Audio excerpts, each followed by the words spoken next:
তারিখ এবং সন দেওয়া থাকে, লেখা থাকে যে 25 এপ্রিল 2000 তারিখটি কী বার বা 26 এপ্রিল 2001 তারিখটি কী বার।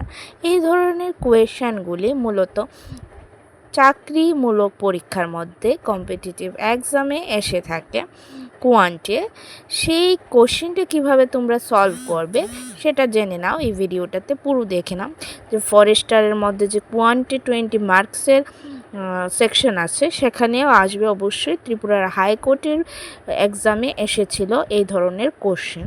তো দেখো কিভাবে সলভ করবে তোমরা। কিছু বছরের কোড আছে, যেরকম 1500 থেকে 1599 এর জন্য আমরা কোড ইউজ করব 0।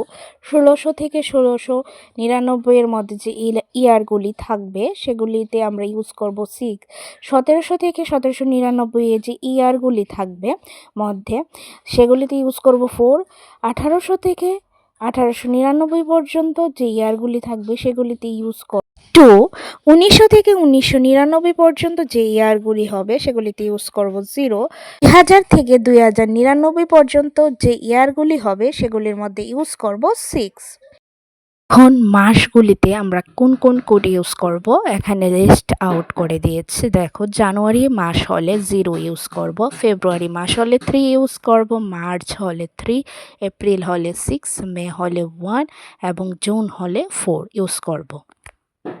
জুলাইয়ে 6, আগস্টে 2, সেপ্টেম্বরে 5, অক্টোবরে 0, নভেম্বরে 3, ডিসেম্বরে 5 ইউজ করব মান্থের ইউজ কোড এগুলি। এখন আমরা বার করব এপ্রিলের 25 তারিখ 2000 এই দিনটি কী বার। সেজন্য আমাদের ইউজ করতে হবে 2000 সালের লাস্টের দুটা অঙ্ক, এককের ঘরের অঙ্ক এবং দশকের ঘরের অঙ্ক, দুটোই 0 0 লিখলাম এবং এই যে লাস্ট দুটা অঙ্ককে 4 দিয়ে ভাগ করব, যে ভাগফলটা হবে সেটা বসাবো। যে কোনো ইয়ারের ক্ষেত্রে সেমই হবে, এখানে 0 আছে দেখে ভাগফলটাও 0ই হবে, তো 0 লিখলাম।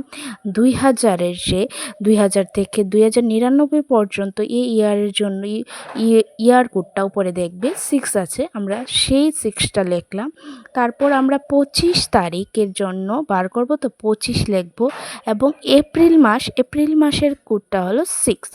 সেই সবগুলি নাম্বার আমরা যোগ করে পাচ্ছি 37। 37কে এখন 7 দিয়ে ডিভাইড করব। 7 দিয়ে ডিভাইড করার পর আমাদের ভাগফল এসেছে 5 এবং ভাগশেষ এসেছে 2। আমরা ভাগশেষটাই নেব, ভাগশেষ 2।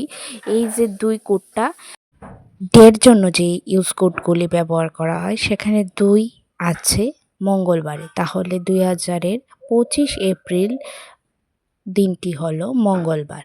তো বার করা খুবই ইজি।